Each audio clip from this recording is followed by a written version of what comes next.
Hello everyone and welcome back to a new video. In this video, I'm going to show you guys how you can unpin OneDrive from quick access. So if you guys want to learn how to do it, just follow the steps that I'm going to show you. As you can see guys, I am right now in the desktop of my computer and this is how the homepage looks like. So basically guys, right now, if you want to remove OneDrive from your quick access, first of all, go ahead and open File Explorer.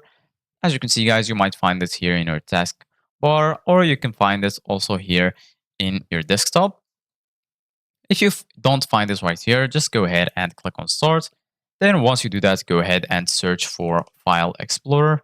And then once you find it, go ahead and click on it to open it.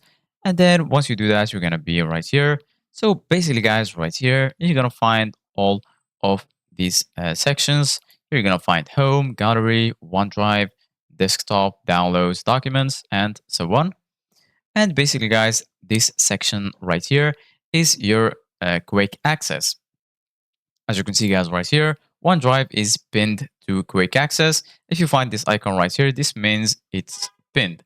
If you want to unpin it, all you need to do, guys, is right click on OneDrive. And then here you're going to find all of the options.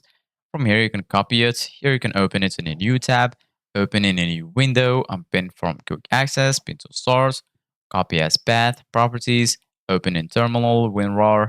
Here you can show some more options, as you can see, guys, right here.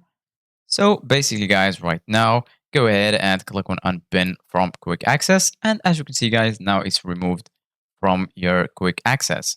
Right now, if you click on OneDrive, right here, you're going to find all of your uploaded files to the cloud. You can also create a new folder if you want, and you're good to go. So this is it, guys, for today's video. Thank you guys for watching. See you guys in the next video.